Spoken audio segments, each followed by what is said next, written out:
Hello, buenos días, buenas tardes, buenas noches. ¿Cómo estás?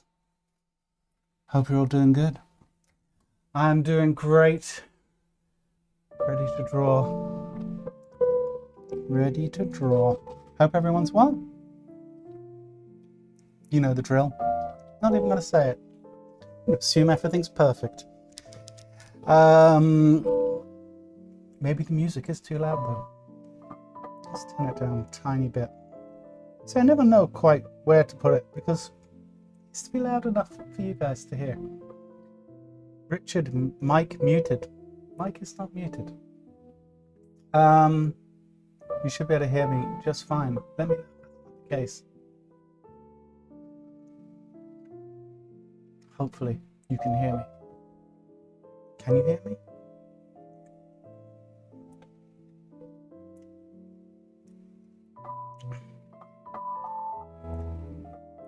Can you really not hear me, no?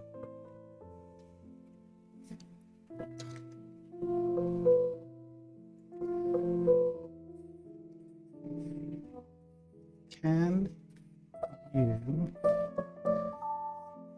you hear me?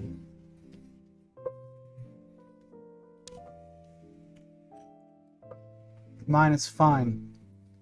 On my end, I can. I don't like Mondays. You're good, you're good. All right. Well, that streamlined us to the main drawing page. And you may notice something a little different. I am working on A1 today. Double the size. You can't see the whole thing. This is a bit of an experiment, to be honest. Partly because I want to use pastel. Which it would be really useful if I actually had them at hand. Hold on a second. Okay. Yeah, big boy drawing page. Put my big boy pants on. I want to use these. We talked about these a few times, the new pastels. And I've talked many times about how I feel that they're scale dependent. Is this the pose I want to use them for? I guess why not? I don't know if I want to use them throughout the whole session. I'm going to start off with them. What the hell? What the hell? Let's give it a go. I haven't used these in quite a while, so a little bit out of practice was his excuse.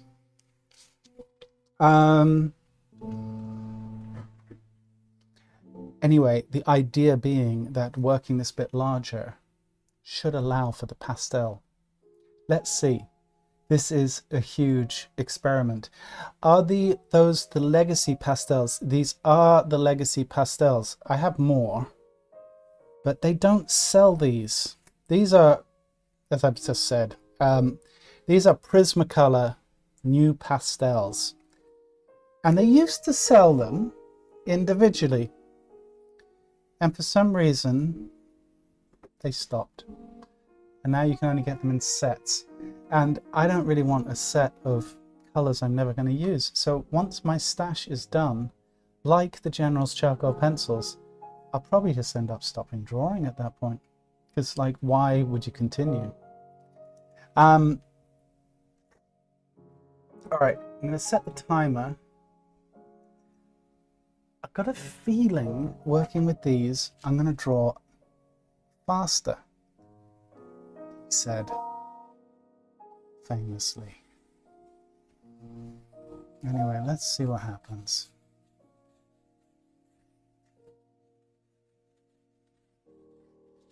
I do love these new pastels.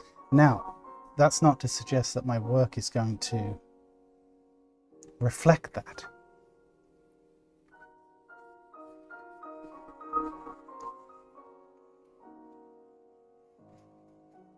Finding our upper and our lower torso.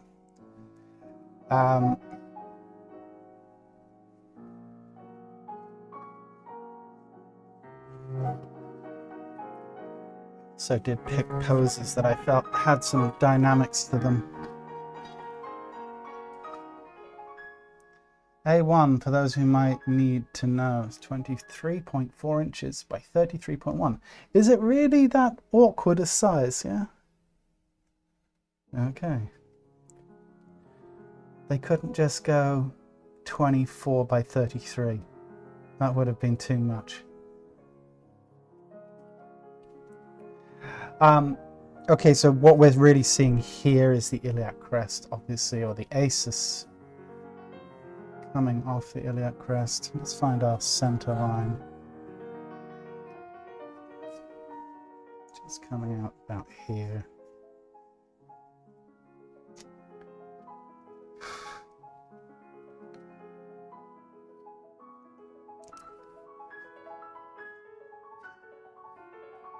Now the camera is sitting, I'm going to say, at about her waist. So we are looking up at this stuff.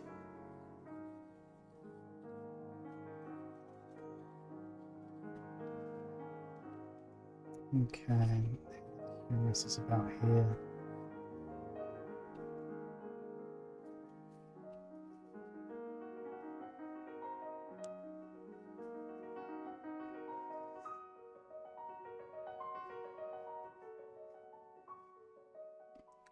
You see, there's always a trade-off, because I feel like I tend to work a little bit looser with these, but I also feel like you do sacrifice just a tad on the accuracy. I don't know. You need to figure it all out.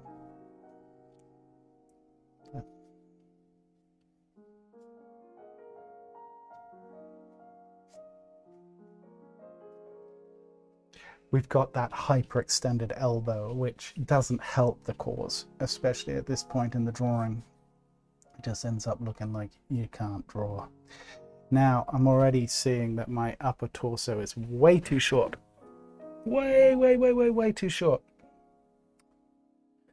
What's it easier to fix? See, this is the problem, kids. I'm going to be this new scale I need to get used to. Probably would have helped if I'd done a drawing or two beforehand, but here we are. Okay, so iliac crest is going to be there. Sacrum coming down, sitting about here.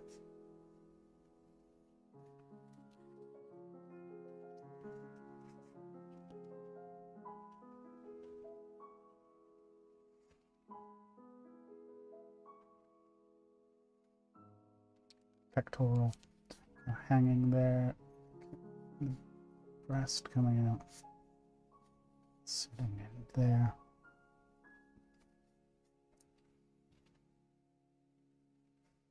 New pastel was the first pastel I ever used. Is that right? Yeah, look, they are lovely.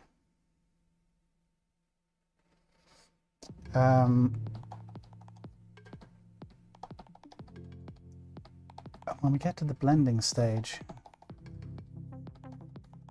they blend even, in my opinion, even nicer than charcoal. Well, different, not nicer, different than charcoal. It's so soft. Now, we've got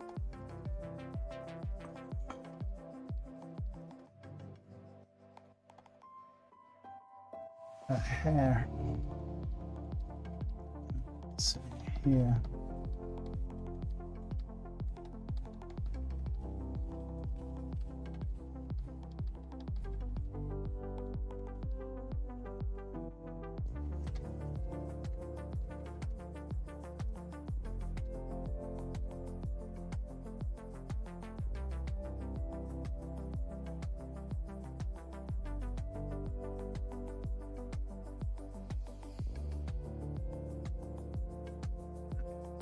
Here.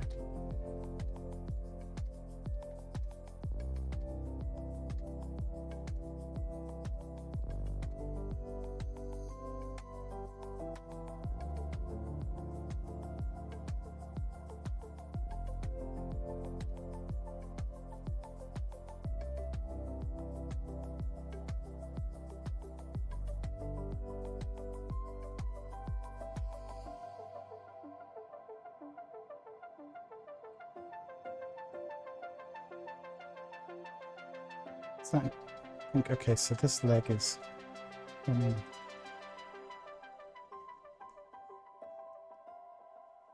You see that there.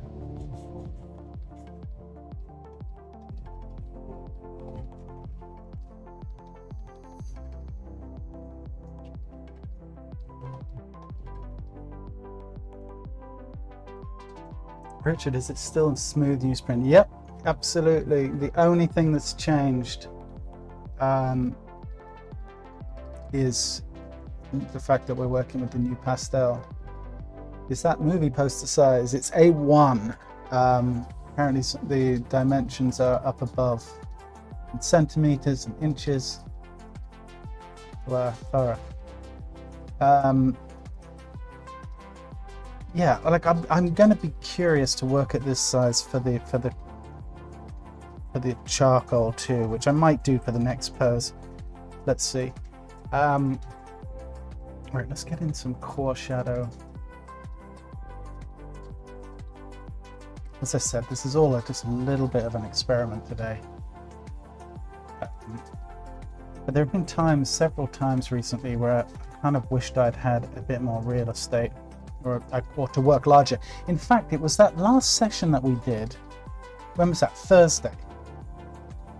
And we were zooming in, obviously on legs, and I was just really quite pleased with being able to work at that scale. So I thought, well, if I double the size of my paper, I could do that for all the poses. Any health concerns with pastel dust? Not until right this very minute. Thanks, Marga. No. Look, it's essentially chalk. These are very chalky. I'm going to assume that new pastel made sure that they weren't selling a completely toxic product. Maybe foolish on my part, but here we are.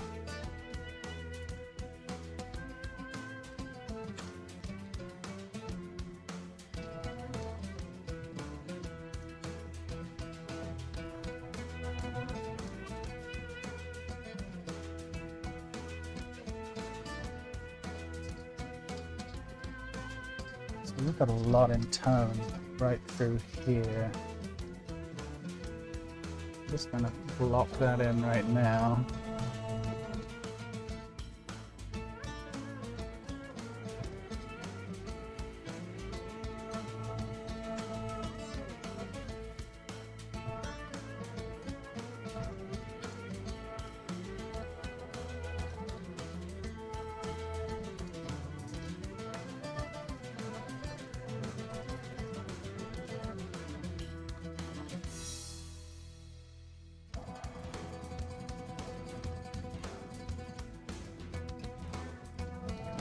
Alright, so this is where things either go really well or everything goes south. Because we're moving to the blue. Cool. So we're treating the grey as kind of like the, you know, stage 1. And then this is the equivalent going in with the edge of the charcoal. And kind of giving it that punch, right? Elias says, how many poses do you draw a day? Depends on the day. It depends on the length of the pose, honestly. Well, it just depends. I don't have a definitive number for you.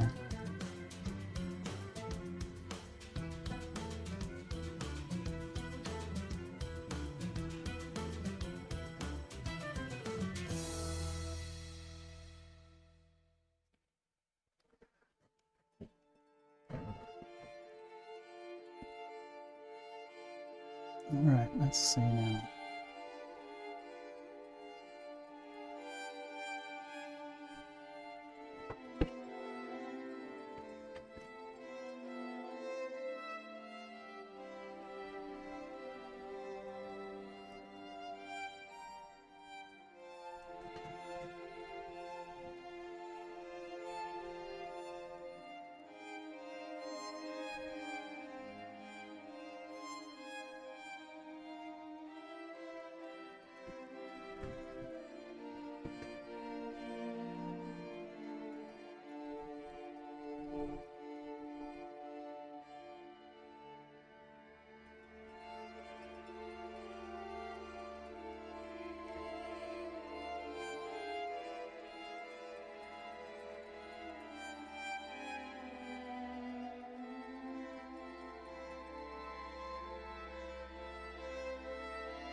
Okay.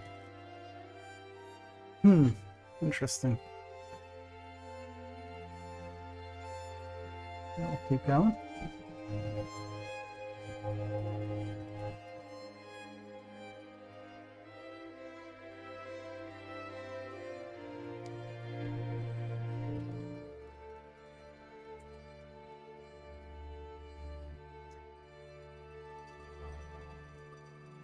Yeah, you know, you make a point, Lulu. I think there would be good practice for me to do the other extreme of this too, which is obviously to,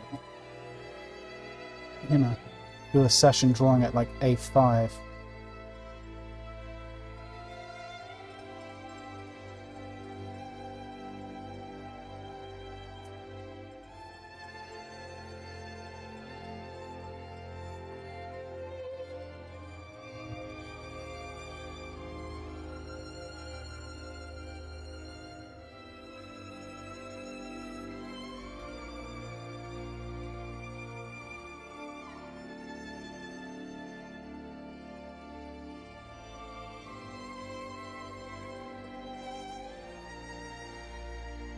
Okay.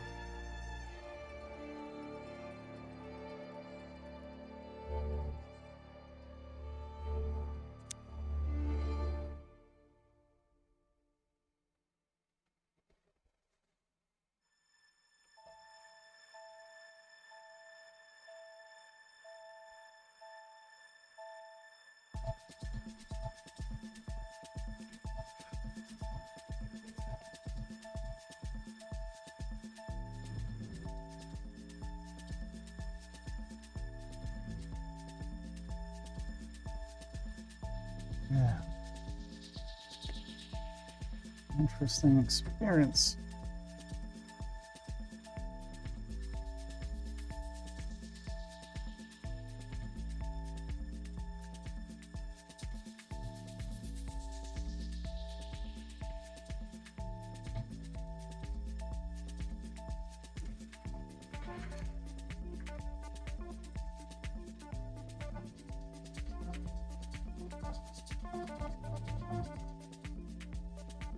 It says, while I'm working, I can concentrate for 8 hours, more or less, making pictures.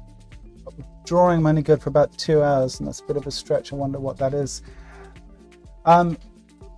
Well, I think because there's probably a lot of things that you do in your daily job that you do on autopilot, if you know what I mean, and I mean that with no disrespect, that's reality. With this, your focus is way more kind of intense, right? So your mental bandwidth gets used up quicker. I know that that's the case for me with many things I do that I'm not either in practice in or I'm not as experienced with, right?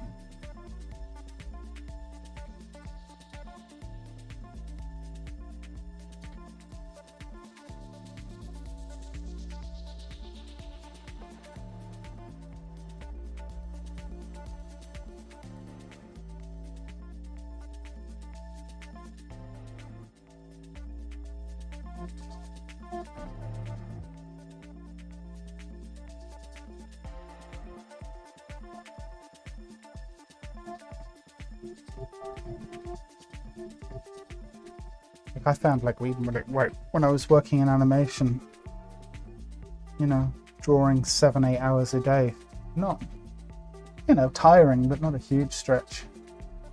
But even I find doing this, you know, especially with the streaming, like a couple of hours, I'm pretty much done.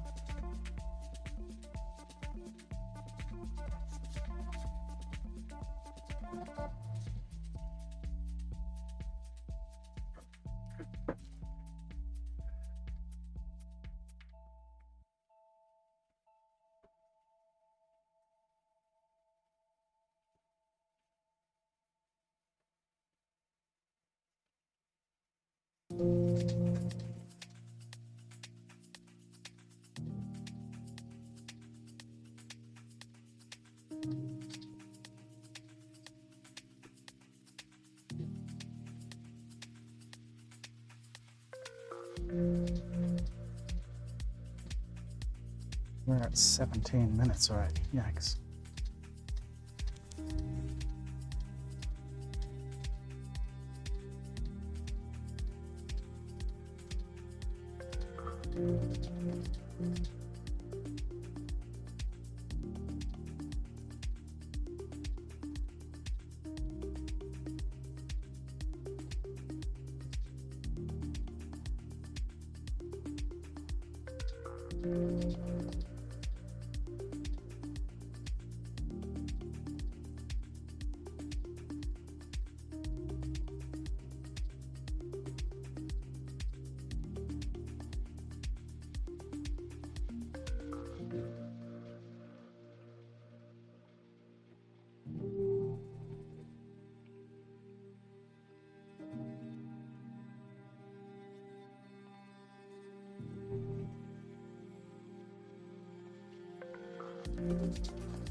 All right. That's a big bloody mess. All right, not happy with that at all. Anyway, worth a try. But we'll continue on the larger paper. That's really what I wanted to focus on today. So I'm not happy with that at all. Bleh. Okay. I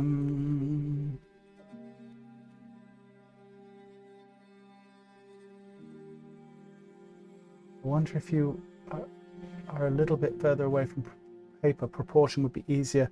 Yeah, very likely. Look, the reality is working on A1, if this was going to be something I was going to do on the regular, I would have to consider a number of things as far as how I do that, how I deal with it. Anyway, let's see how things go with the next pose, because I'm going to shift to charcoal, and I think it'll hopefully make a little bit more sense. But yeah, it's a bit of a bust. Oh well.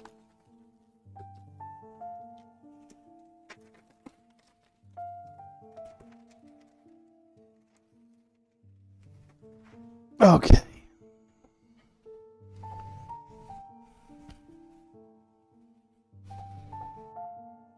The soft ones are toxic.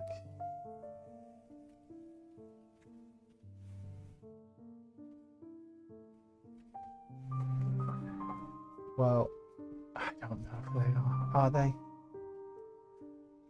Dust is harmful long term, no matter what it is. Yeah.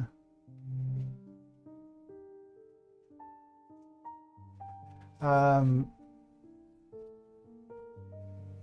think you'd have to be drawing it with a lot of pastel for a long time before you'd feel any effects.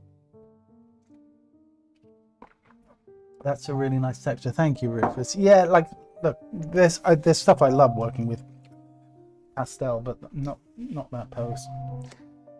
You know what the pastel are really good for? It's demos, where you're drawing large graphic shapes simply. Like, let me just give you guys a quick example of what I mean. Like, if you just take, for example, let's say I was doing a cylinder demo, right? And I need to draw nice and big for the class, right? Something like this. And we're talking about, you know, the fact that we've got core shadow sitting in here. Obviously, we've got our reflected light, our cast shadow coming off here.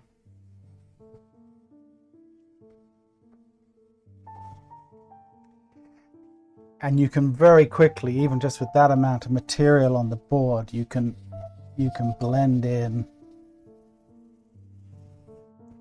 you know, your half tones, etc. You can even get in a bit of half tone over here. It's the forms turning in space. You get the idea. And in that respect, it's a very useful tool, because you can work super fast and very efficiently and at a large size. That's where I think the pastels really shine. My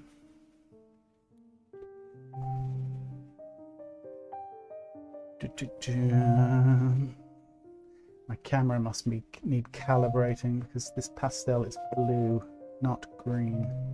But I'm looking at it on the screen there, and it does look more green than blue. Okay. Thank you, Thomas.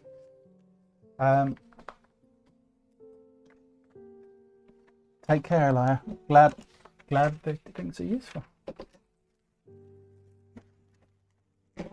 All right. Now, let's get back to charcoal. Next pose.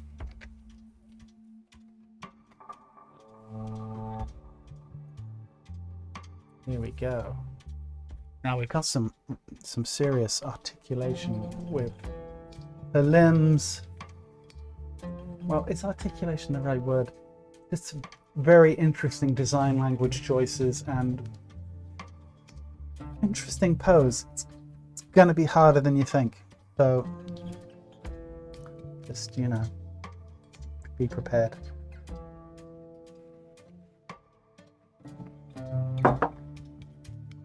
Use single color pastel for landscape sketching, great for value and variations. Yeah. Okay. All right. All right, this is going to, yeah, this is going to be a challenge. Let's go.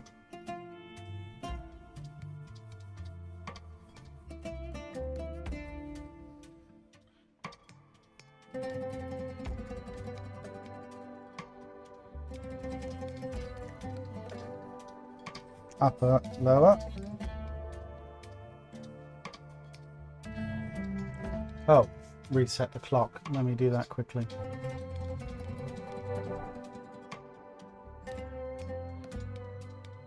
There we go.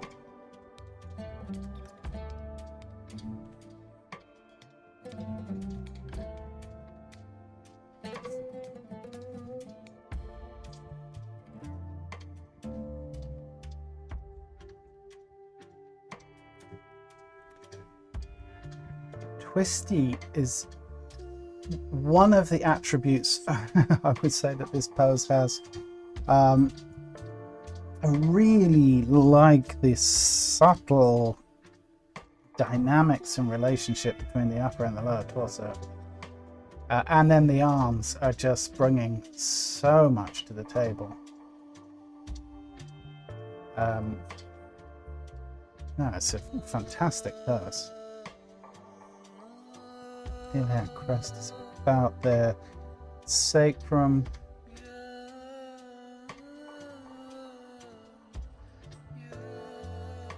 Out here.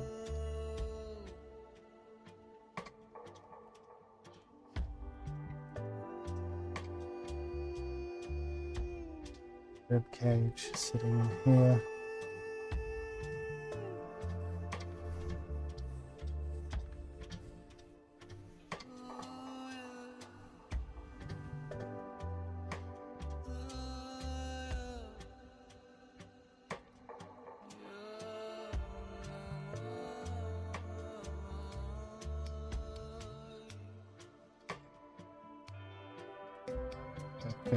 This way.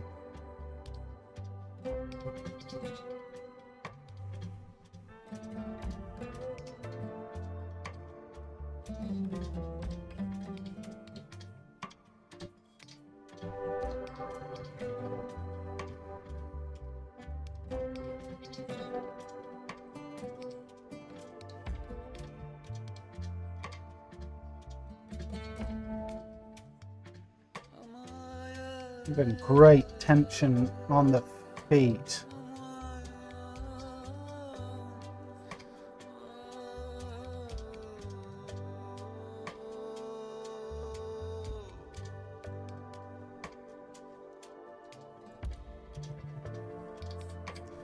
The way that ankle insets into the foot.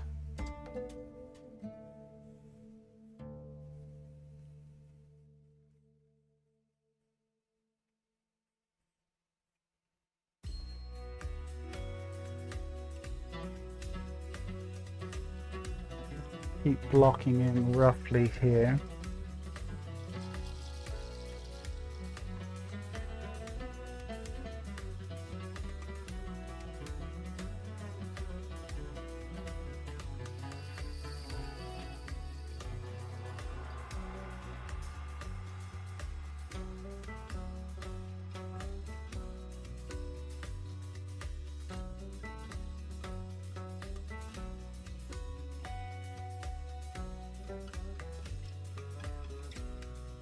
I think there's going to be some adjustment needed here and there, but we'll worry about that in a while. Let's get down to the large ideas. Okay, so rib cage is here. Look at the way this scapula is kind of pushing back and then kind of coming up this way.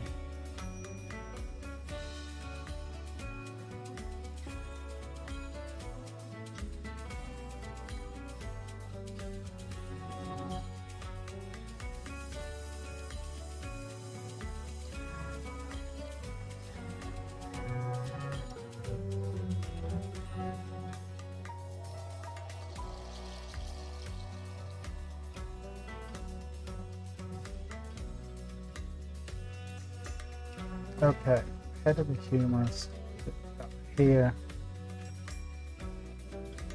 This arm is coming out this way.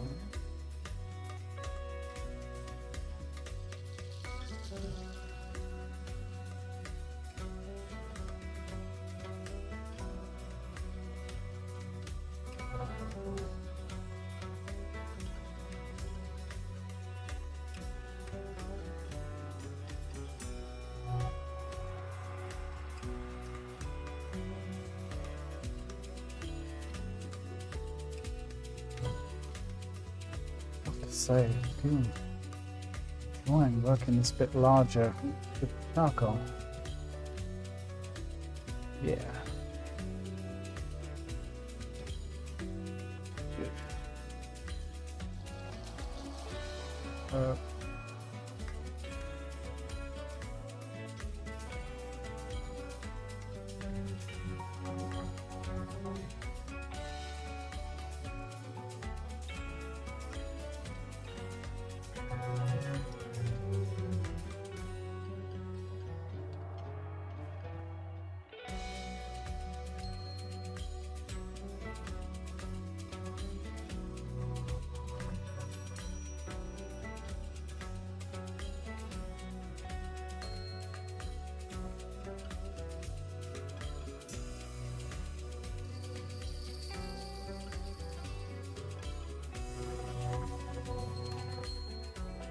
So then rib cage coming down here, meeting up with that transition to the aces, coming down this way. I'm pretty satisfied. I think, you know, we'll tweak, but I think that those proportions are working roughly right.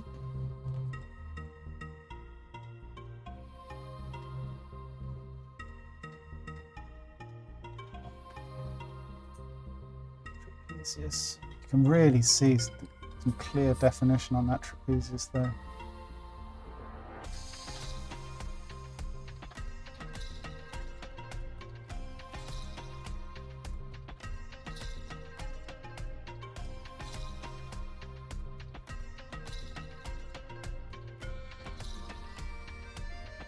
Yeah, jaw.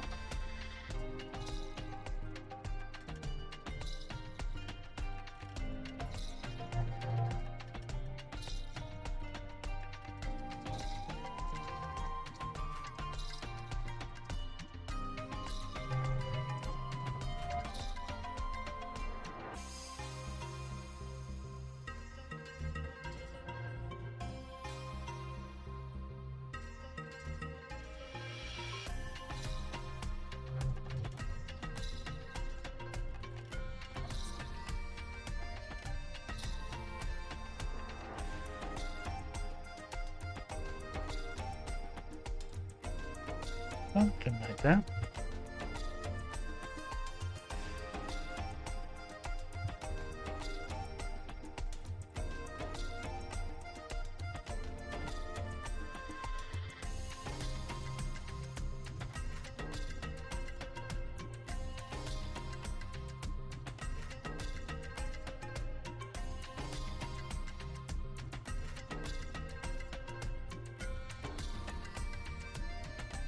Getting this other arm sitting here.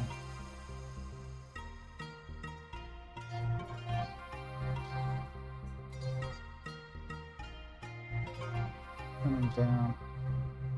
Wrist is sitting here.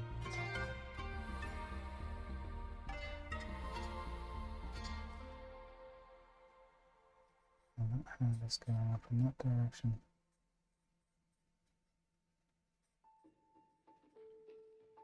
Something like that.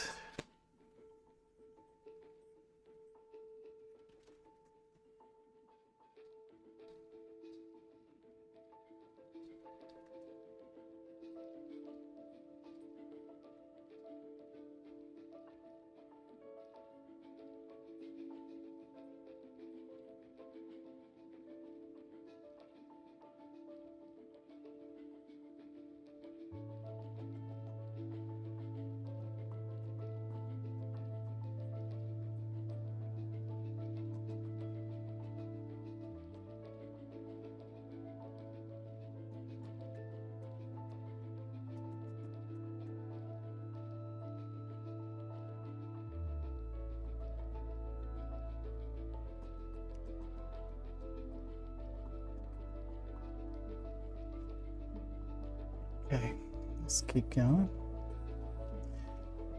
Other foot.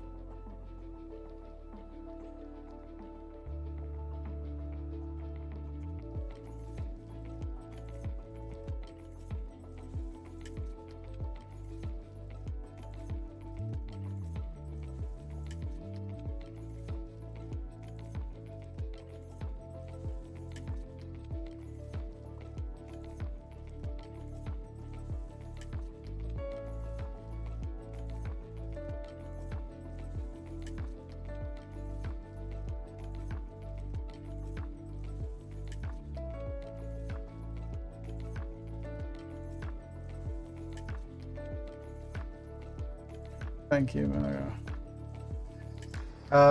This I drew Quasimodo this post. Fortune said no joke. It's a tricky one. Haha, Chad, yes, absolutely. It needs work. It needs work. Okay. Let me just take a minute here. Just think about choices that I've made, not in life, but with this drawing.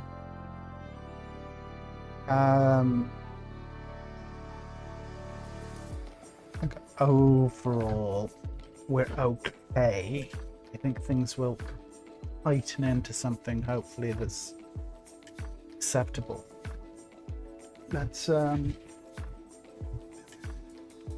Let's get cracking. Next stage. Start over here. Primarily because I don't want to smudge everything.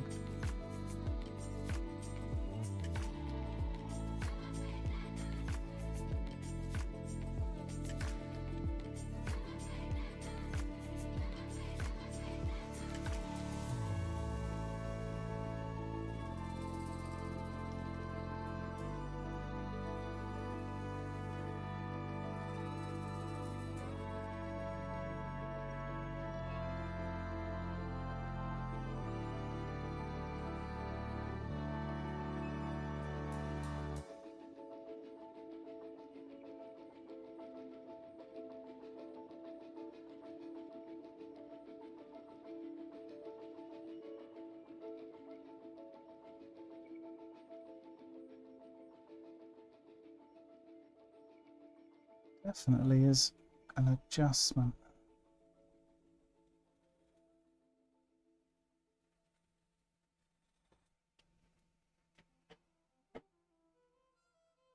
As I said, I think the extra real estate is nice. It's just going to take a little bit of practice.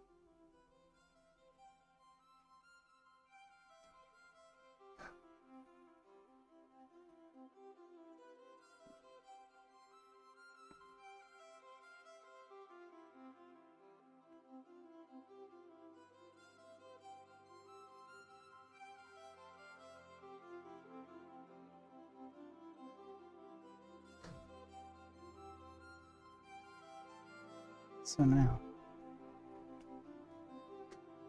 delta, actually, look at this one first.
Now I want to get in some of the the anatomy of the muscle that's going on and around here.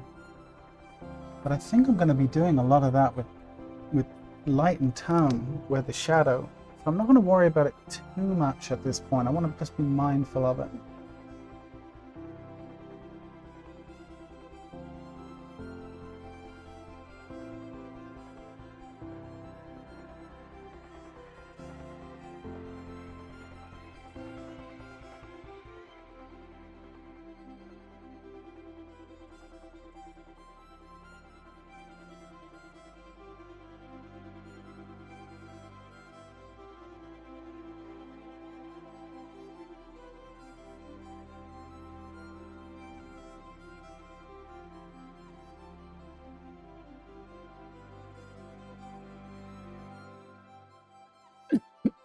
Excuse me.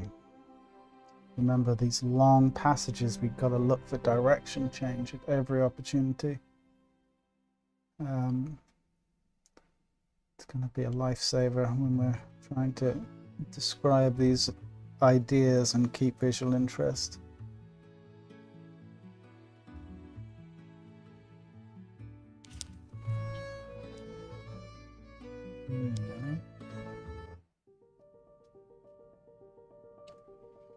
Okay, let's see now. So the spine.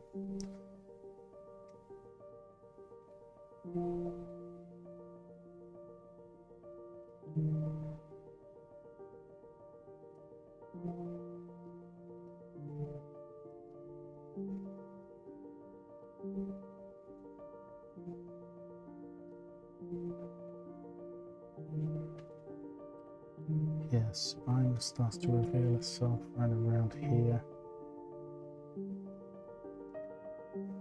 Well, really, the lumbar muscles, right? You're not really seeing the spine at all.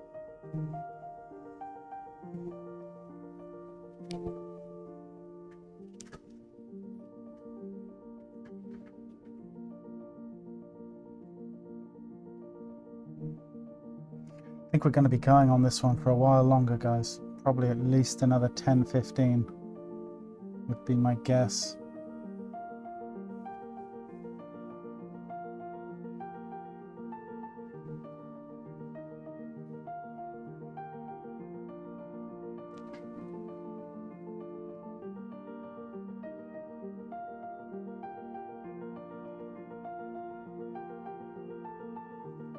Yeah, a lot of complexity, you know?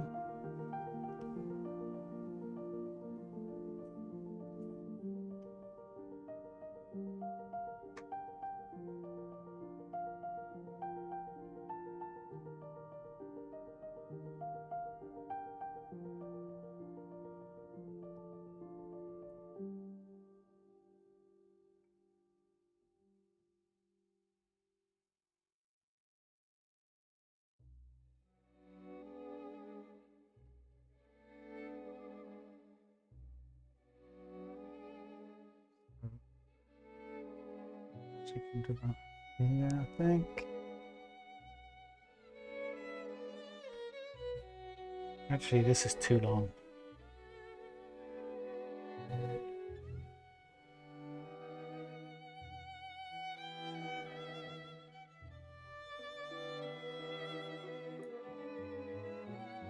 Probably about there.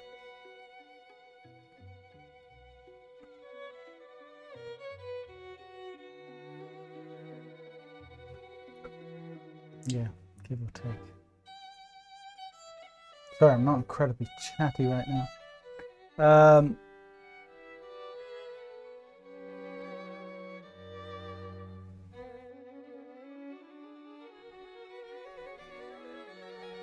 You're drawing along in your car. Solid. Nice one, Rick.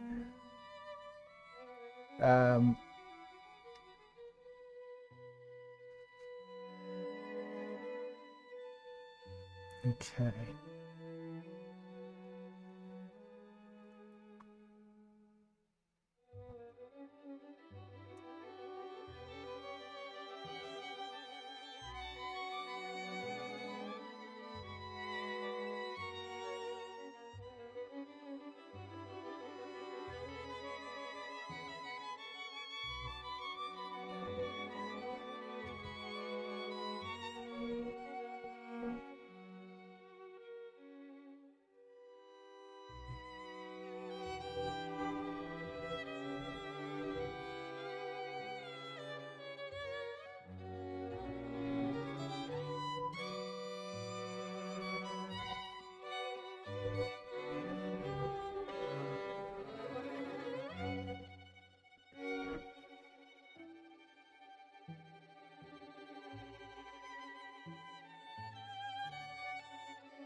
Okay.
Yeah, tough. You escaped SoCal a year ago, now in Northern California. I escaped SoCal 9 years ago this year. That is crazy. Yep, left September 11th, 2016.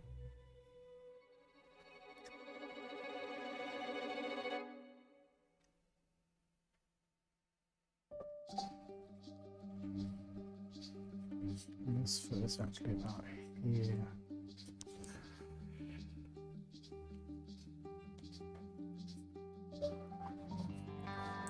It's funny how so many people that lived in Southern California always use the term escaped.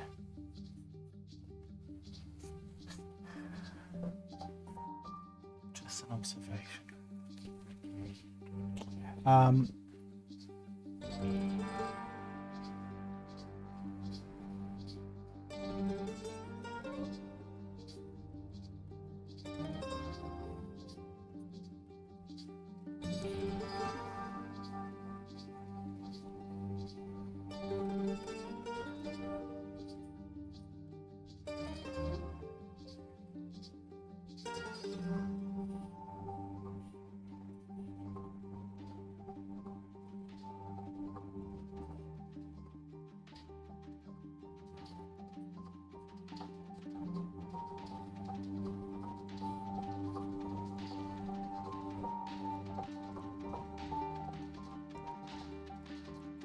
Saving this one for foot studies. Yeah, it's yeah,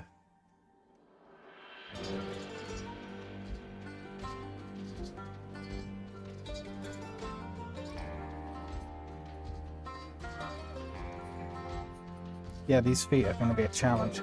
And I've kind of so far kind of phoned it in with them. Let's see how we're going with the drawing, and we'll see if they're worth giving some attention to in a few minutes.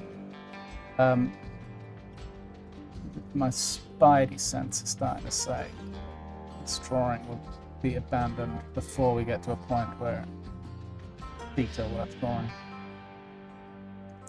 Lydia, welcome. I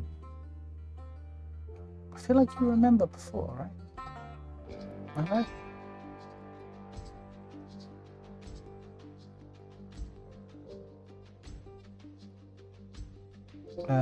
Okay.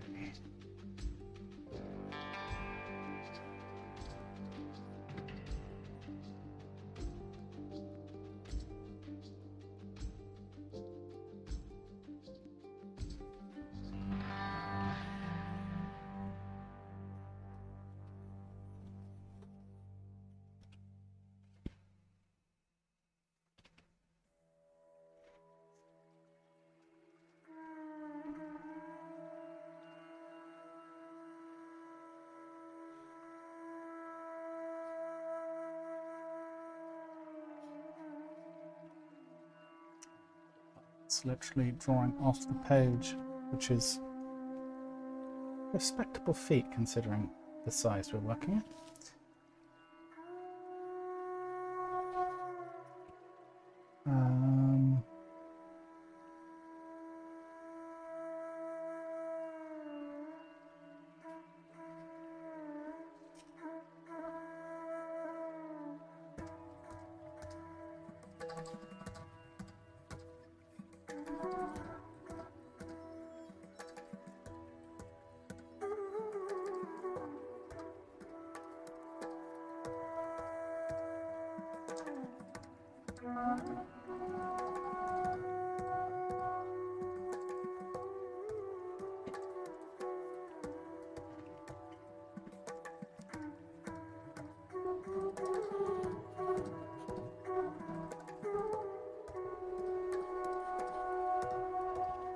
Okay, let's there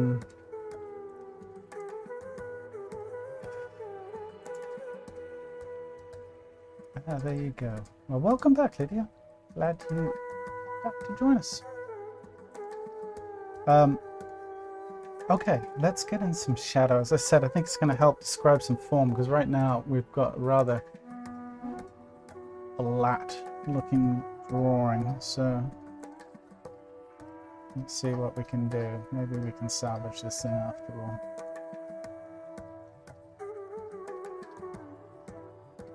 Actually, I'm going to shift to a new pencil.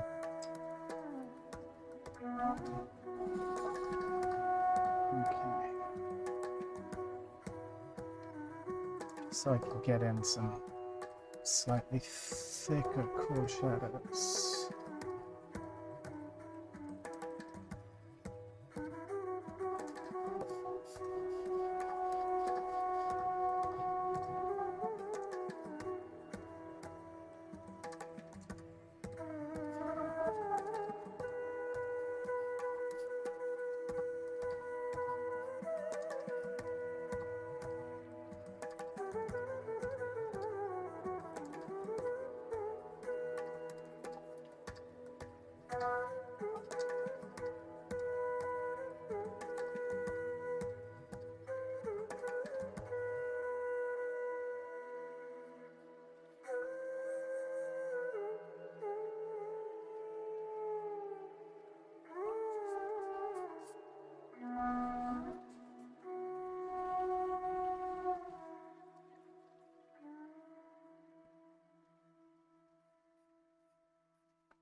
So good.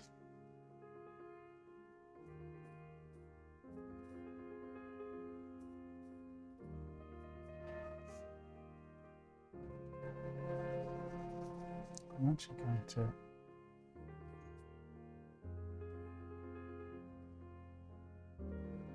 sorry, not finishing my sentences because I'm actually just thinking aloud. Nothing of value to say right now. Told you this one was going to be hard. Told you.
Yeah.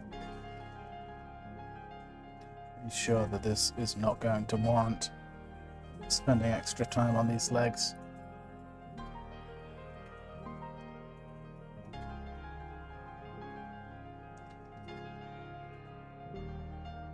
And I think it's not that everything isn't working, but there's not enough working, if you know what I mean.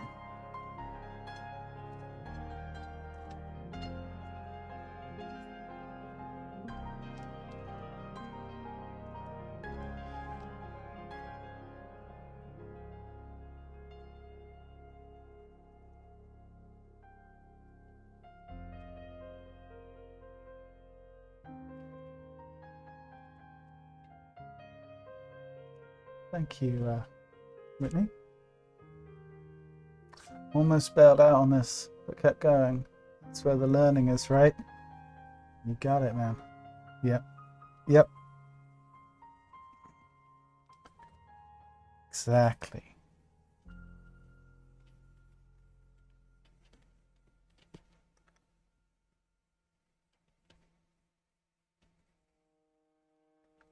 Yeah, I probably should have bailed on this one a little sooner, but here we are.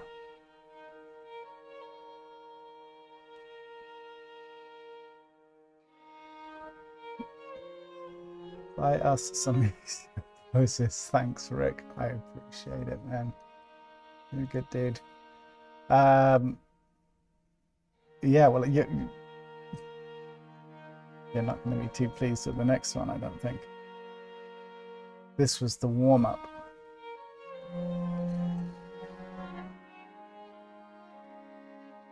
Oops.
All right.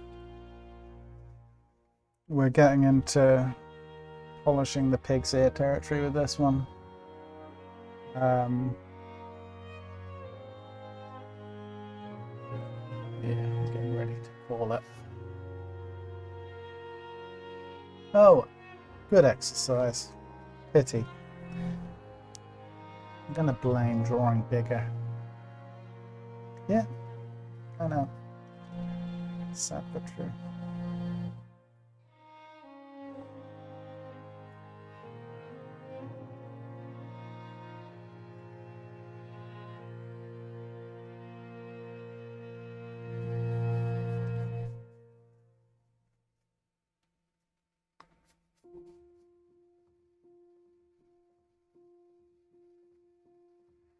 Just don't even know why I'm bothering with this, going in with some of these darker darks, but maybe there's a small part of me that's hoping it will help.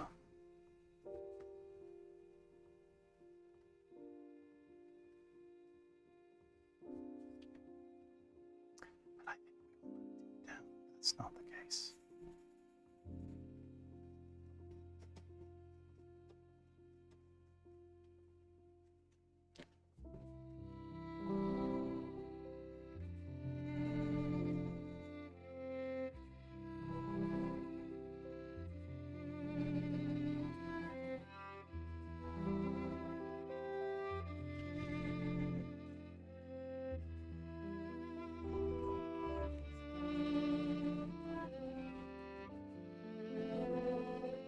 But in spite of everything, I'm going to continue working at this slightly larger size because I think it has merit, even though I'm not quite pulling it off today. I think there's something to it.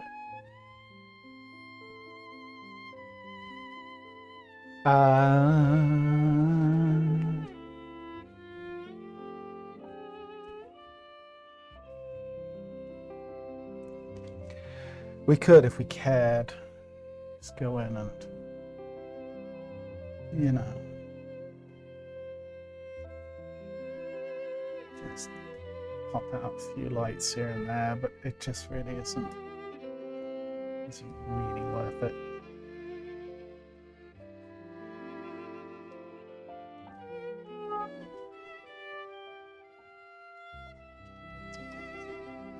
All right. Let's move on.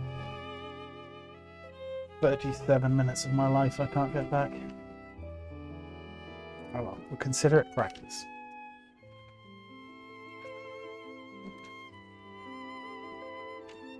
Much bigger drawings to burn now. That's the only other downside.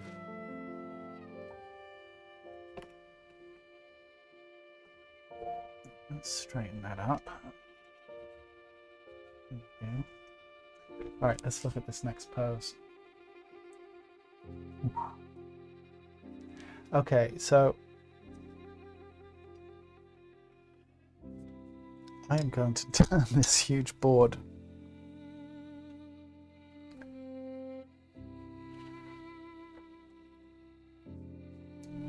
What size did you go up to? I'm at A1 now, Chad.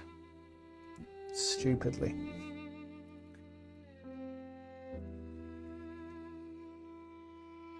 See? Got cocky. No, look, I think there's a place for it. I really do.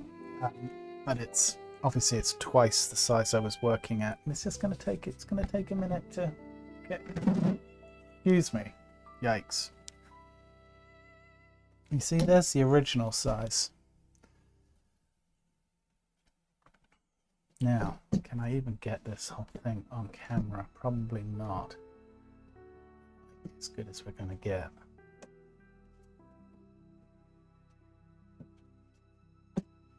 Just give me a second, folks.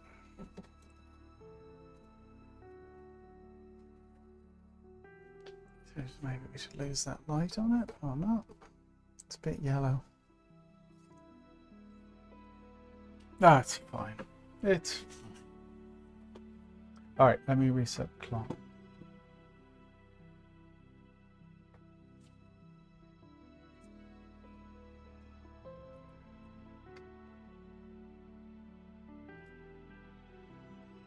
Okay, let's hey canvas.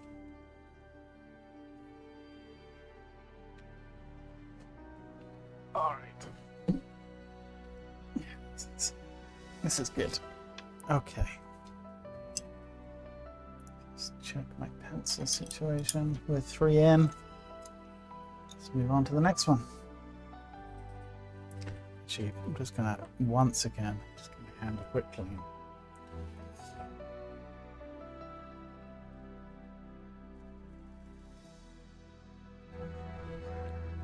I took more liberties with this pose than Harvey Weinstein. Very nice. Good stuff, Rick. The original reads saying, no, look, I think there's a place for this larger size. I just haven't proven it yet. But it's a good challenge. Loved the challenge of that last pose, much harder than it looked. Indeed, Tina, you are absolutely right. Much harder than it looked.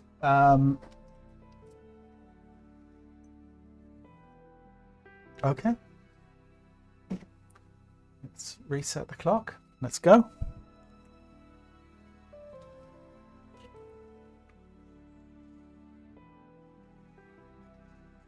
Doing good, thanks, Noah. Yeah. Drawing so-so. I'm doing good.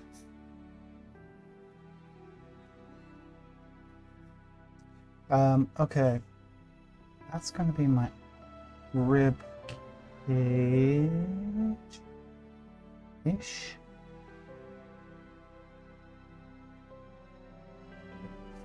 Hips. Like so.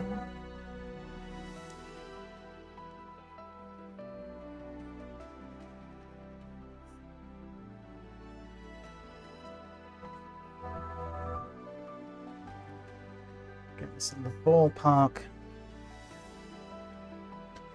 Let's find our center line. Let's help divide up these things. Sitting somewhere in here.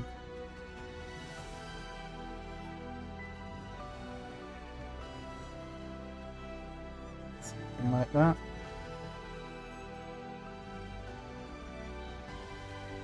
And let's find our sacrum. So about here.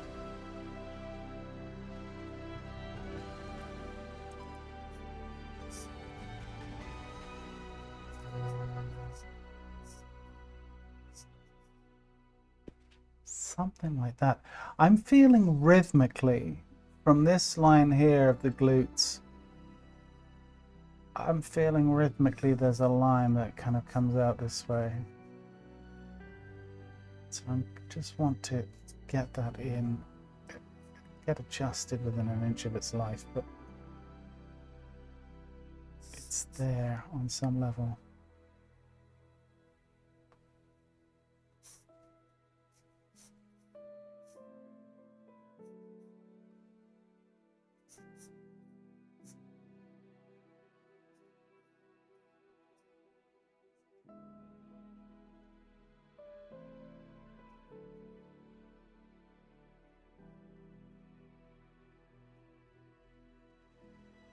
Very foreshortened. So we got glute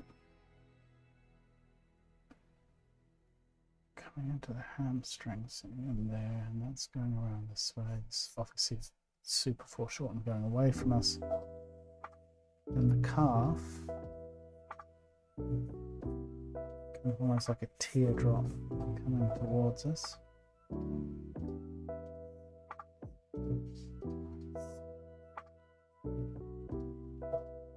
Heel of the foot about there.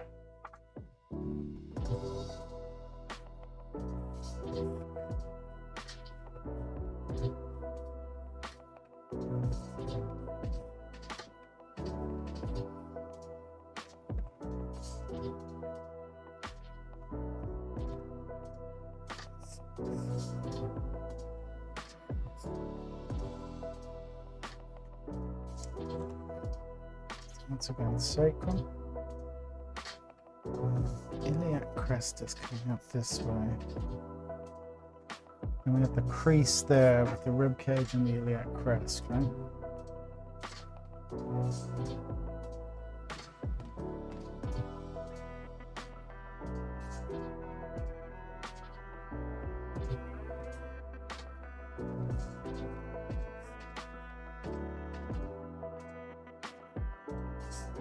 A little bit of compression in the rib cage. So rib cage actually sitting something like that.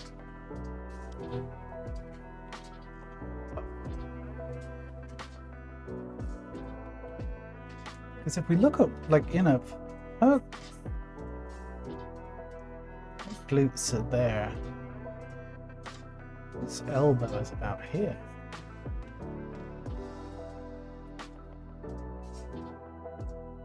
Because we don't, from here, from this compression point here, it's a short journey up to, it's essentially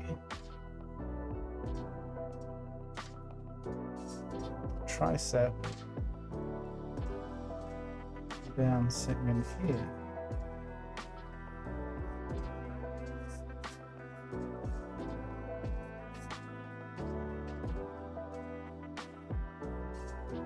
Scapula sitting here.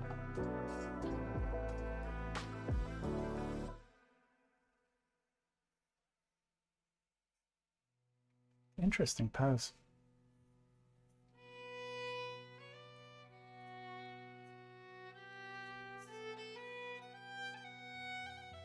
It's another one. It's kind of deceiving.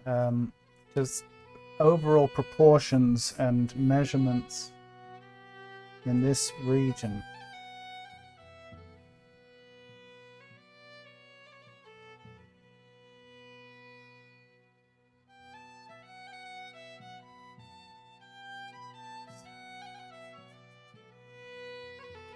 And then we've got a long stretch on this other scapula, which is kind of pushed up this way.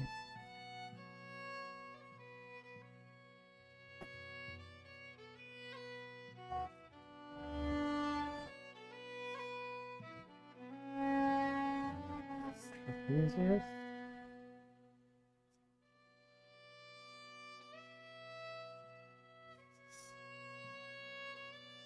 Yeah, that scapula's kind of sitting there. Right, shoulder coming down.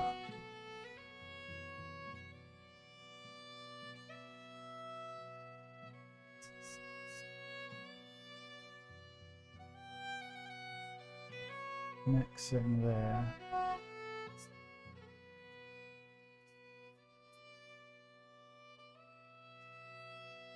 Face is sitting in here.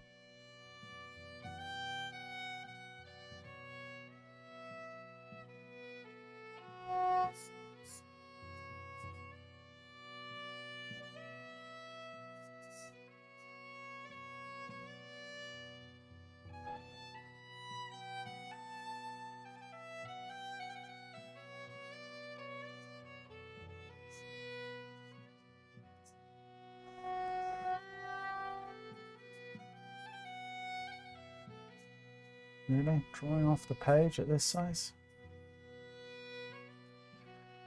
Okay. So be it. No one can accuse me of not using all the real estate. Maybe to a fault.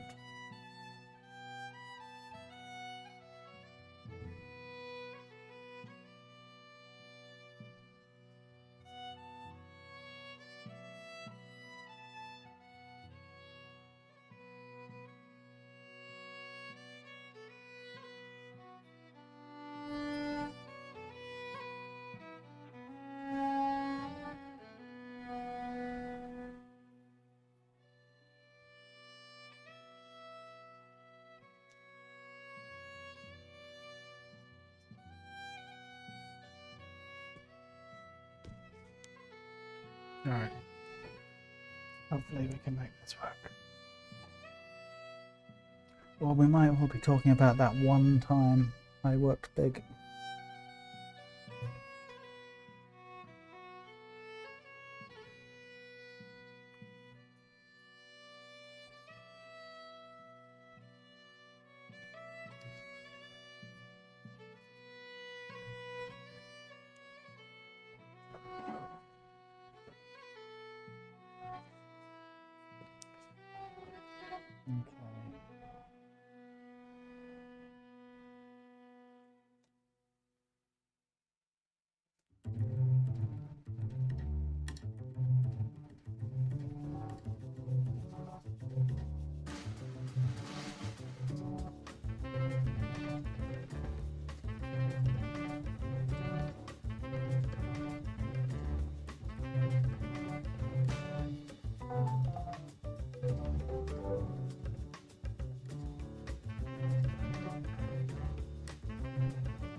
Okay.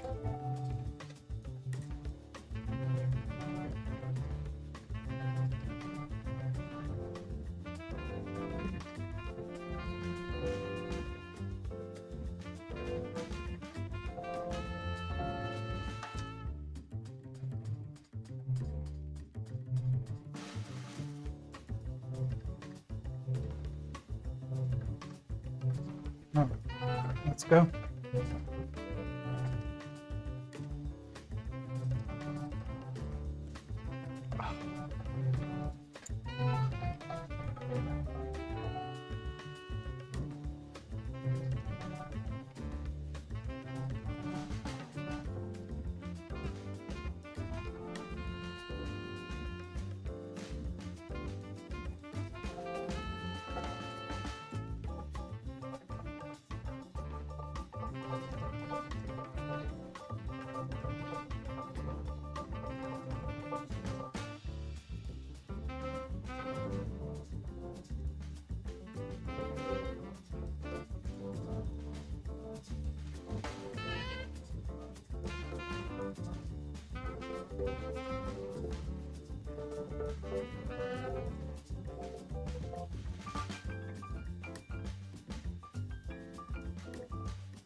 All right.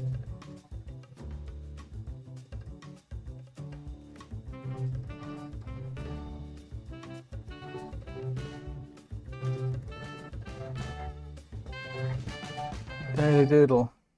It's always 50% chance it's a masterpiece, because it is a masterpiece or it isn't. Oh, I don't know.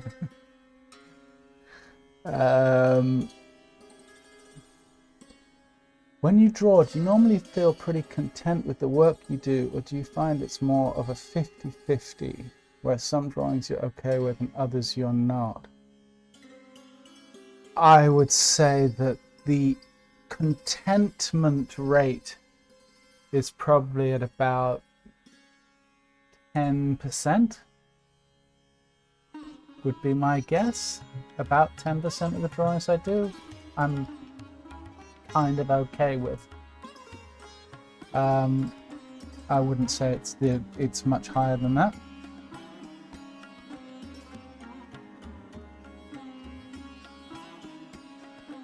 But in saying that, you know, occasionally I'll do a drawing and I'm just like really happy with it.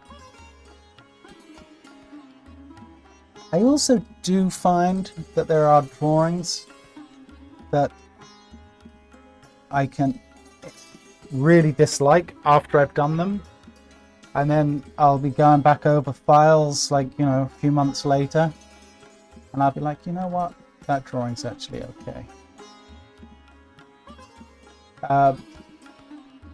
Generally, if I finish a drawing and I'm happy with it when it comes off the easel, so to speak, that opinion is not going to really change of that drawing, if that makes sense.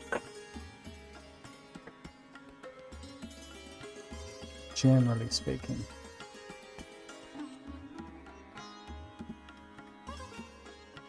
I also do think, generally, at the risk of this sounding maybe like an arrogant statement, but I do think a lot of drawings look so much better in real life, and neither the stream nor photography do them any favors at all. But I think we've all probably experienced that to some degree or another. And then, you know, on top of that, you throw them onto something like Instagram, and you're just kind of setting yourself up, aren't you? On some level. Oh, you can't see my beautiful foot that's sitting behind me. Let me move me out the way. There we go. See, there's no beautiful foot here really, but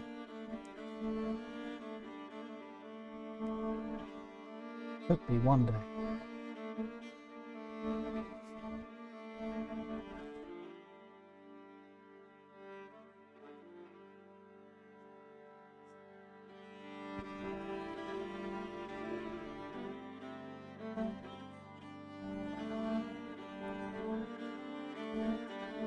But yeah, and I got to say, I would say in the last year, that number of drawings I'm happy with has gone down hugely. And I don't know whether it's I'm getting more picky or if the drawing is getting worse. I think the drawing is actually getting worse. And I know people are like, oh, you're just saying that. No, really, I do think that I feel like I was drawing better at one point.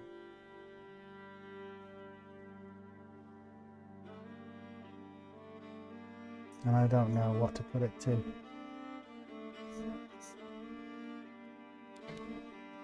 Doesn't help when I pick poses like this, though, in fairness.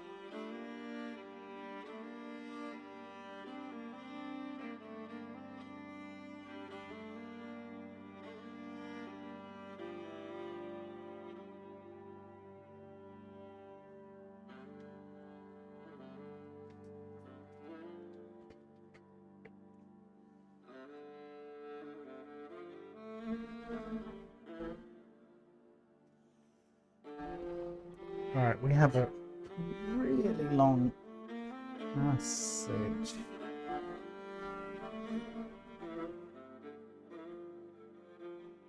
Hold on.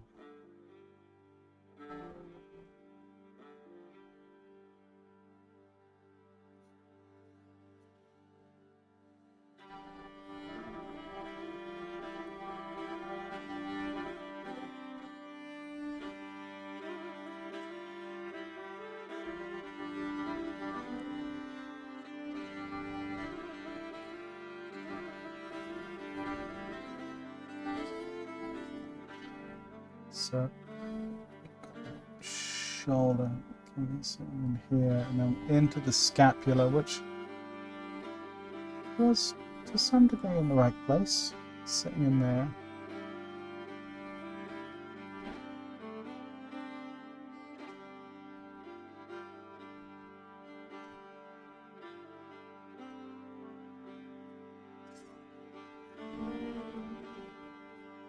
Something like that.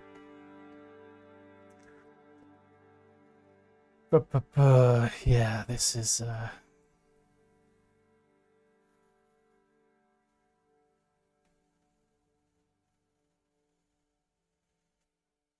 not shaping up to be a good session, work-wise.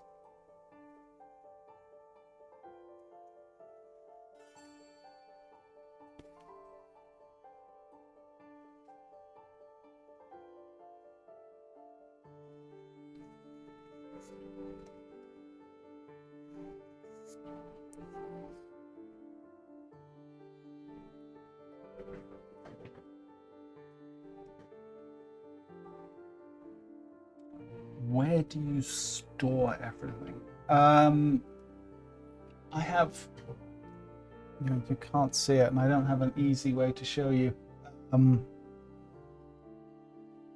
I have shelves down here where all the drawings get stored for the most part, apart from the stuff that's in tubes. I do have tubes that have stuff like deep storage.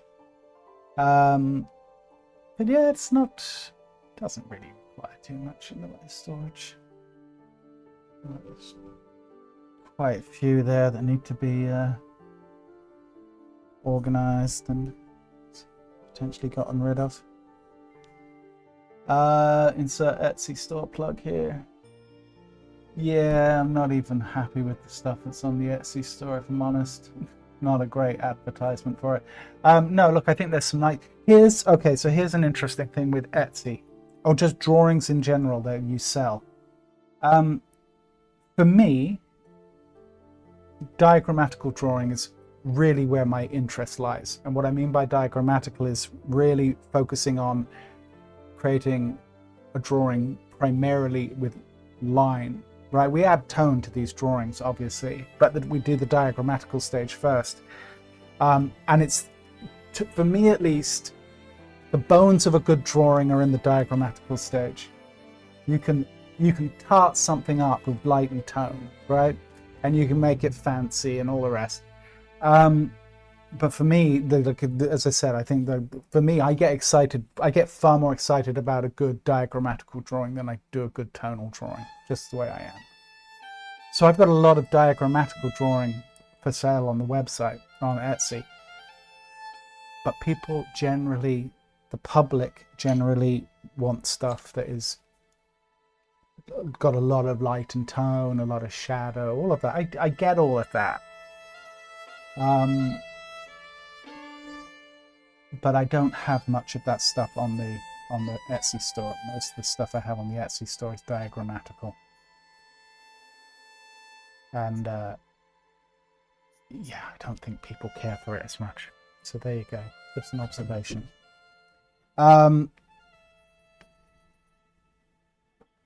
So I do need to make an effort to put a bit more stuff on there that,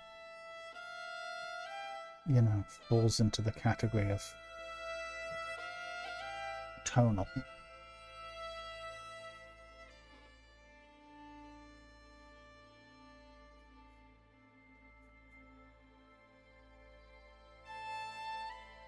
But it's not just tonal. It seems like, you know, it's all that splash of light and tone that people seem to, it seems to resonate with people. And I always just feel like I'm just performing a bit of a con job when I do that stuff. It's hard to explain. Anyway.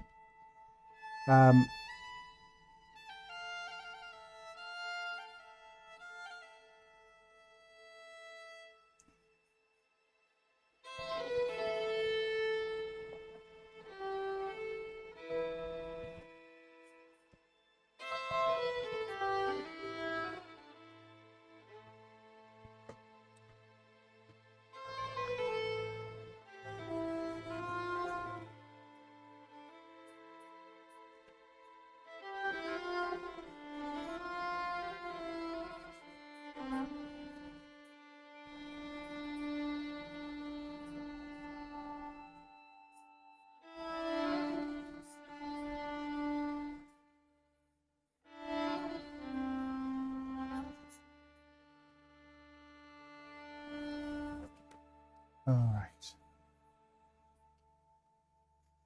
Let's get in some core shadow.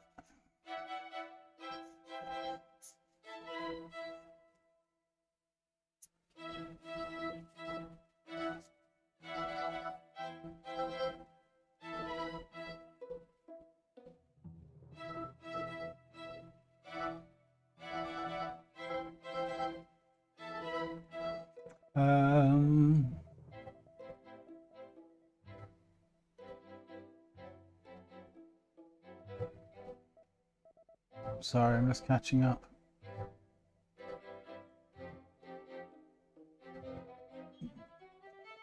By diagrammatical stage, do the first part where you do the boxes. No, that's not what I mean, Canvas.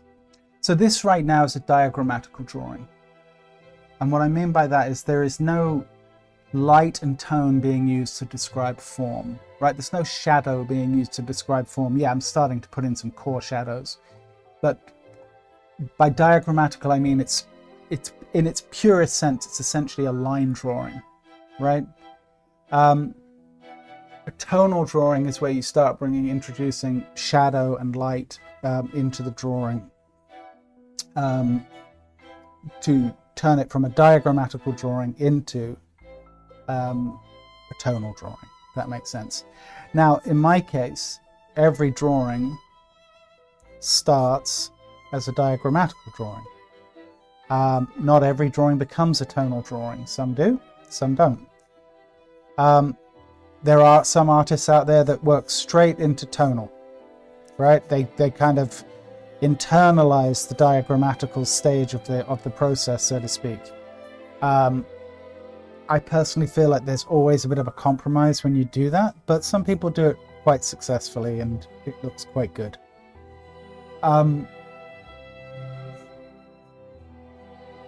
as I said, I think for me, the thought process, the guts of the drawing, the heart of the drawing is in that diagrammatical stage.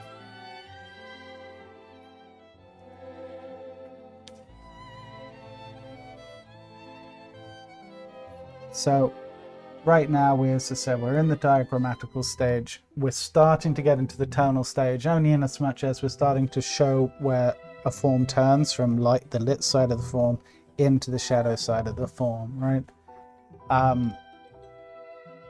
But it's still technically, in my opinion, it's still a diagrammatical drawing. Until I start filling in these areas with tone, it'll continue to be a diagrammatical drawing.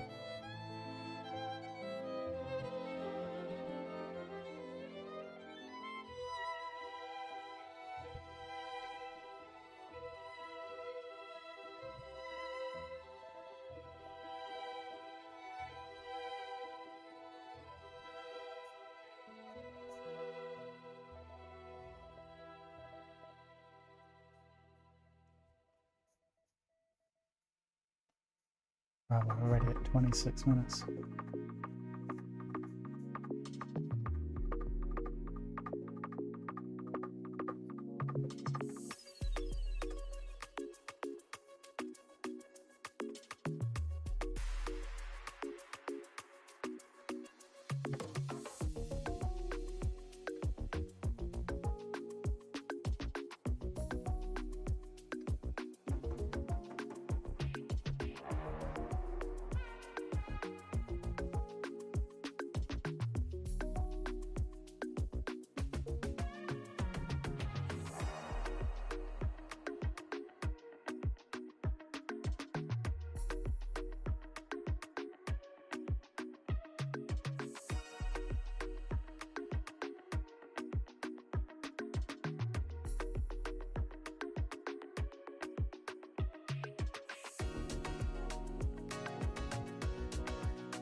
Personally, I love all your drawings, even the bad ones. Well, Thomas, that's why I have you come to the stream and compliment me. Thank you. Do you think when you were starting the channel and building up a consistent audience that you were drawing differently? Were you more careful in trying to really make good art, if that makes sense? No, I think if anything, things got sloppier.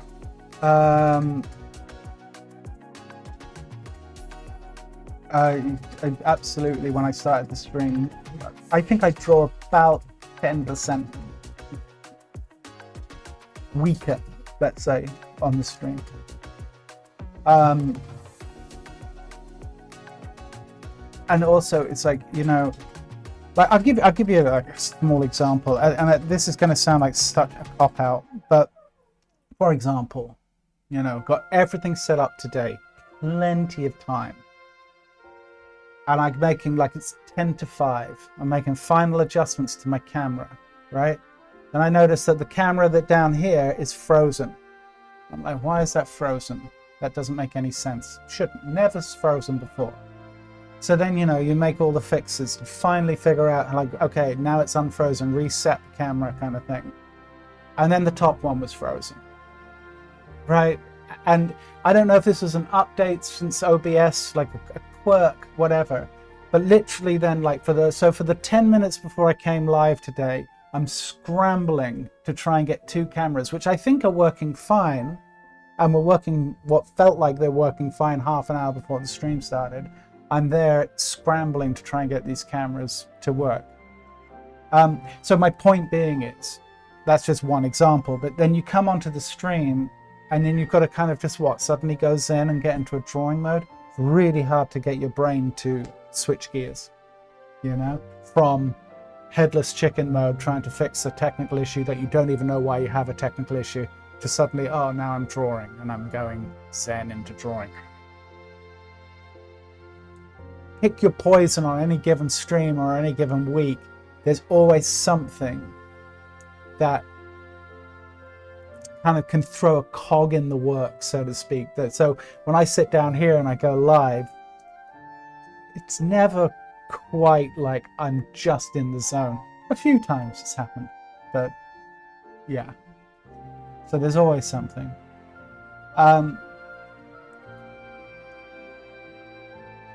But the connoisseurs of diagrammatical drawings have their own unique flavor, I think. There's something for everyone. Yeah, well, for me, it's, as I said, I think that's where you see the drawing. It's where you see the art, in my opinion.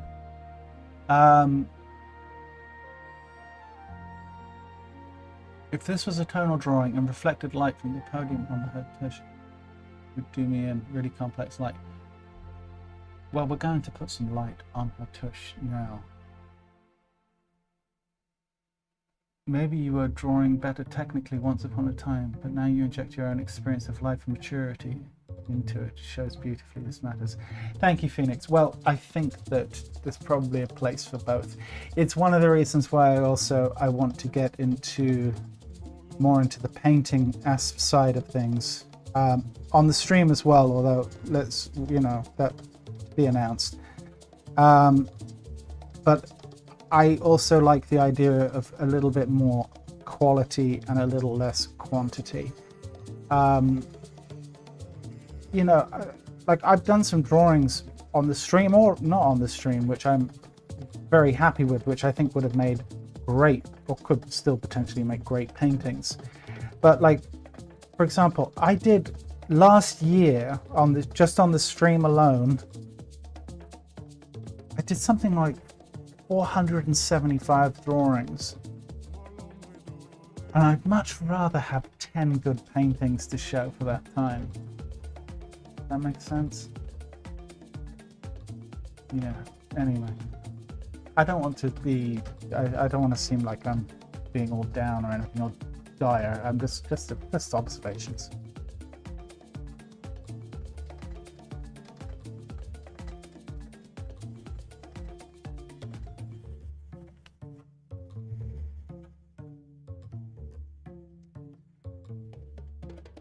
So yeah, at the risk of stating the obvious, we're now going from diagrammatical into tonal.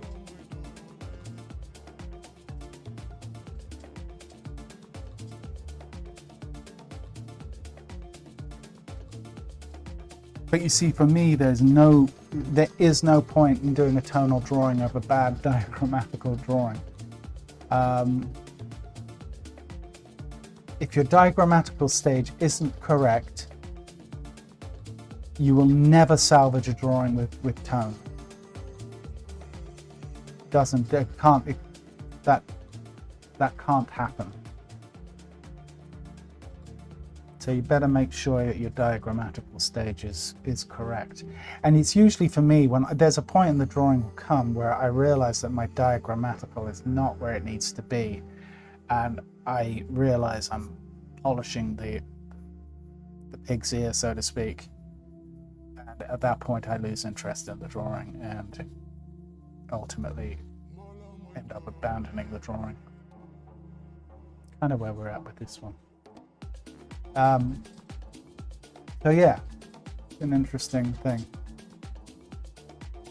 I would also say, though, at the risk of, this all sounds very dire, it shouldn't. I think it's I think all of what I've just talked about is an important part of the process, and I don't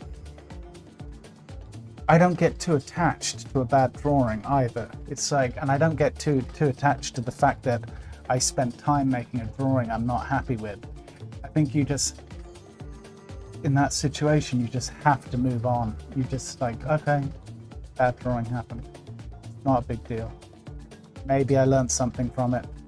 Maybe I didn't, but I wouldn't say every bad drawing is a learning experience either. Sometimes a bad drawing is just a bad drawing.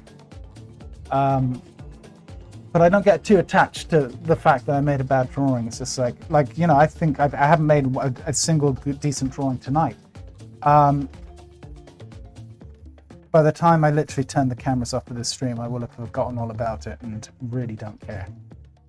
And that's not to say I don't care about the process or the art, but I have learned to be able to compartmentalize and not get attached to something, get upset if something didn't work the way I'd hoped it would work. It's like, okay, it didn't work. It's not a big deal. I think that's important. I think people beat themselves up, it's very easy to beat yourself up unnecessarily when things don't go quite according to plan. Do I wish some of my failures weren't done quite so publicly? Yeah. I think that would be fair to say. But, that's one of the pitfalls of doing everything on a stream, isn't it?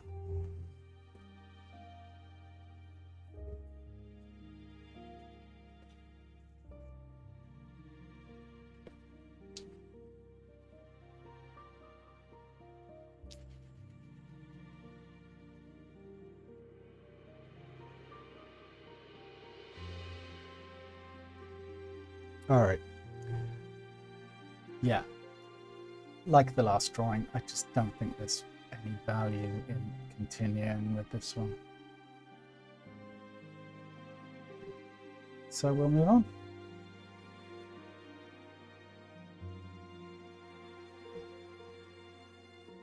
Maybe I should draw smaller next time.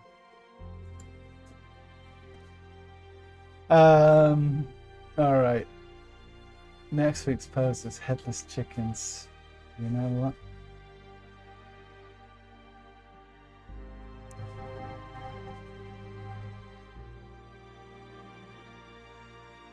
I love the process, the journey. If I end up with a spiffy drawing that's frosting on the cake, I like seeing extra marks, sketch marks, variety. What canvas? So I've been saying this forever. Like, for me, the process is far more interesting to me than the end result. Give painting a shot right now. Just a real quick test it out. There's absolutely no way on God's green earth that's going to happen, Noah. No.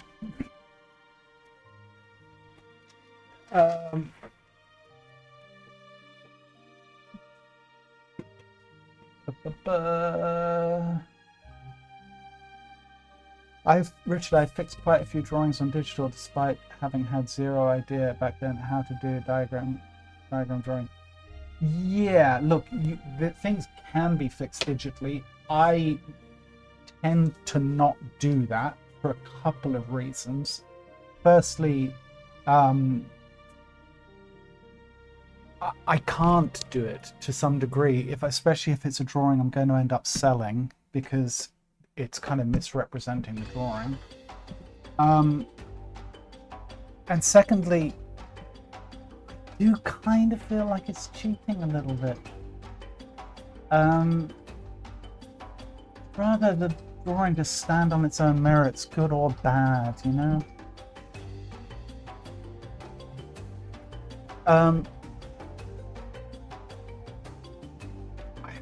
I've done it a couple of times where I've fixed things in Photoshop, and I've always felt like I was.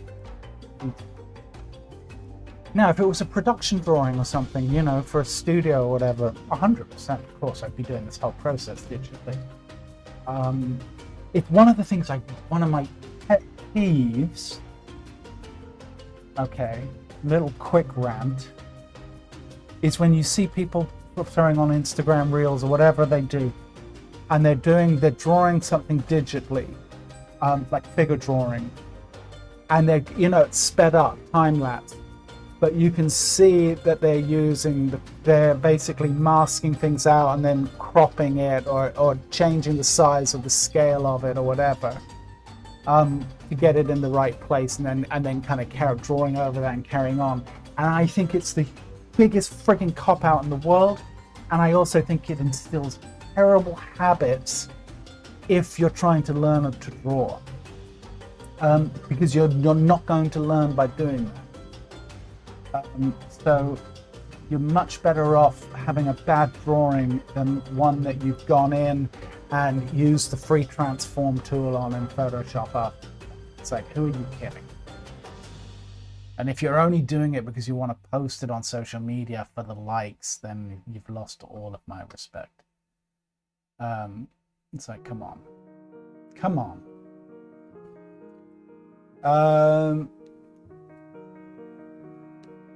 You're behind on your standards of cheating. If it's not AI art, it's no longer considered cheating. Look, AI art isn't cheating either. There's some beautiful AI art out there, by the way. I'm a fan. I know. Throw the hate my way, I don't care. I think there's some incredible AI art being done, and I think there's a place for it, and I'm glad it exists. Are you saying your reasons for starting a live stream are not masochistic?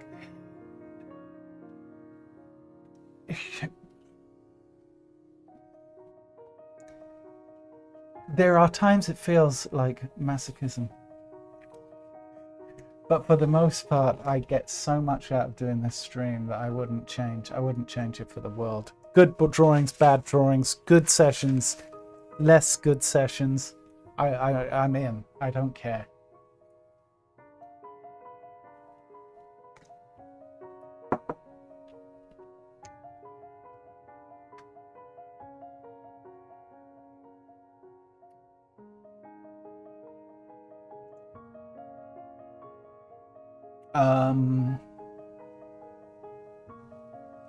AI, or I think you mean IA, makes me both sad and way angry. Canvas dancer, I'm sorry you feel that way, but I genuinely think there's a place for it. And I don't think it should make you feel, at least personally, I think that you should, look, you're entitled to your opinion. Your opinion is valuable, no doubt. But you see, the thing is, it'd be very easy for me as a traditionalist to be both sad and angry about AI, and I've made a conscious decision to actually go the other way. And I also think that there's too many interesting ideas coming out of what AI is doing right now. Let's put aside the ethical of the scraping and all of that, right? Which obviously is a definite concern and needs to be discussed. But I'm seeing AI do some truly unique stuff. You see, I'm so generally so bored with what humans are creating these days.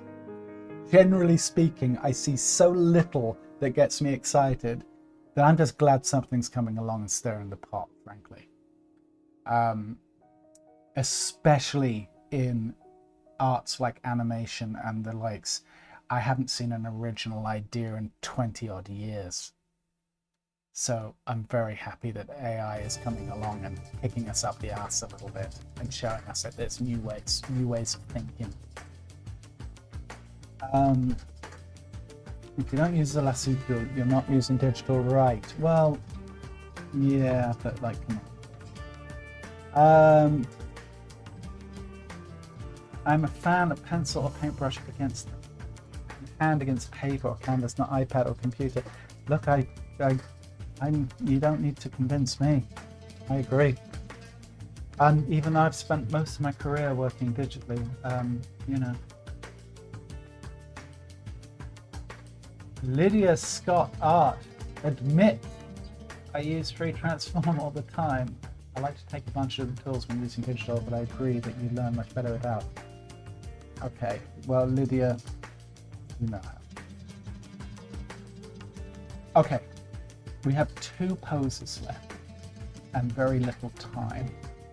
But look, let's finish off in the spirit of, you know, well, in the spirit of nothing. Let's finish off.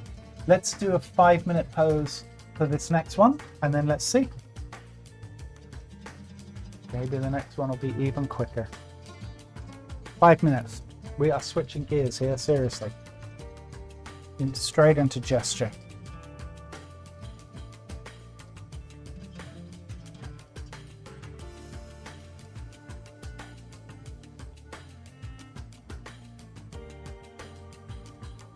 That's literally just drawn off the page there, haven't I?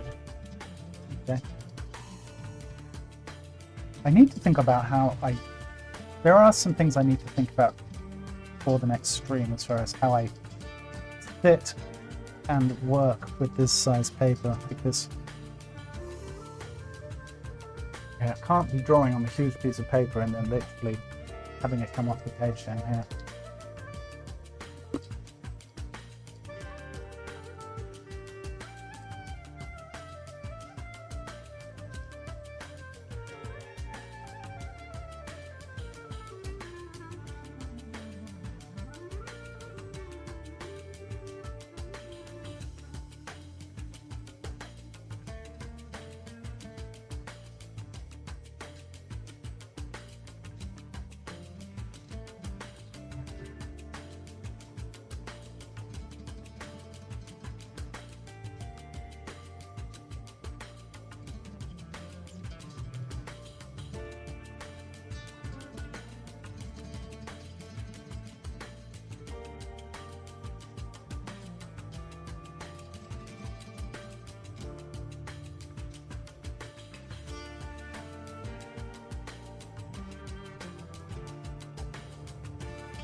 1 minute to go.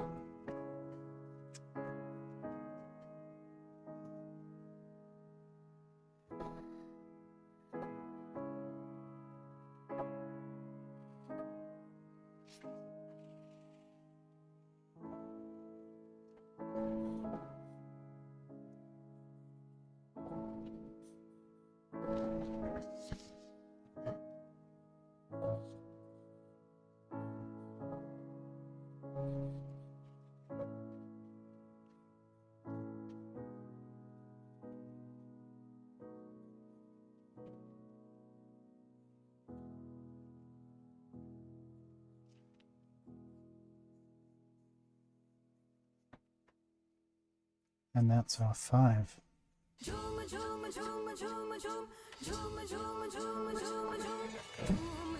All right. What was the last animated show or movie that really stood out to you?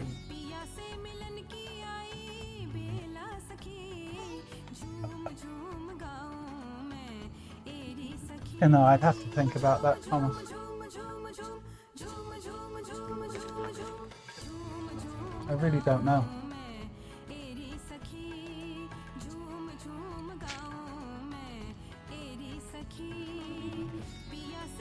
What do you think about Freemasons? Wow, we got some range in the questions. What do I think about Freemasons? You know, I know nothing about Freemasons other than some very, very, very basic stuff that we all know. I don't know enough about Freemasons to have an opinion about Freemasons now. There you go. I really love Studio Trigger. Their shows look so fun. Oh, not sure what those are. See you Thursday, Tina. Tina's ducked out. Okay. We got one last pose, guys. For those of you who are not quite had your fill. We're going to do it as a 3-minute pose.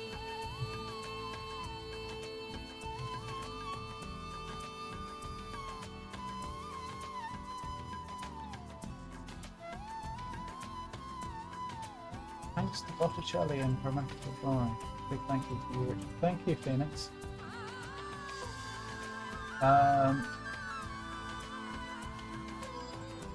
Alright. 3 minutes to pose. Let's do it.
Right, that's our 3, huh?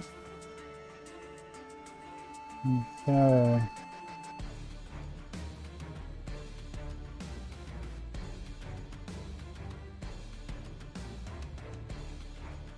What are we gonna do?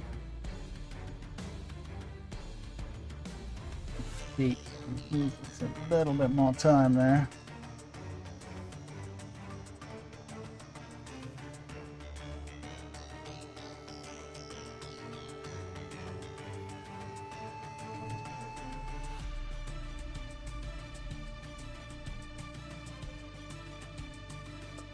All right, I think that's it. 3 minutes 40 seconds, 50 seconds, nearly 4 minutes. All right. What are you gonna do?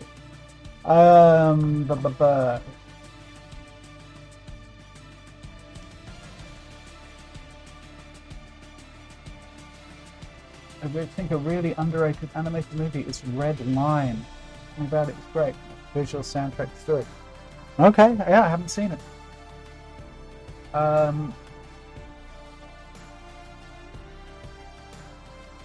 Yeah, you see, I think maybe part of the problem, Thomas, with my view on animation is I don't watch much animation these days because I just have kind of stopped watching animation for the most part. I watch bits and pieces here and there. Canvas, thank you, superb session. I'm glad you enjoyed it. You will see us Thursday. Let's see. Red Line is so good. All right, I'll try and check it out. Those were some tough poses. I have not helped myself with some of my technical choices today, but there you go. Look, it's all a bit of fun, isn't it, at the end of the day? And that's why we're here. Oh, it's anime. You get it. No interest in anime. Sorry. But guys, thank you for joining me. Really. We will be back Thursday.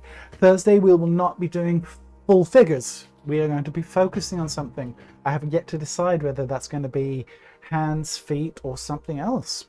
Possibly. It's been a while since we did hands for sure. And it's been a while since we did feet, although we did kind of touch on them a little bit, obviously the last session. But we'll figure something out. So I will hopefully see you all on Thursday, whether I have the large board or something a little more modest. Well, time will tell. I do think I need to figure out a few technical things if I'm going to try and draw this big seated the way I am.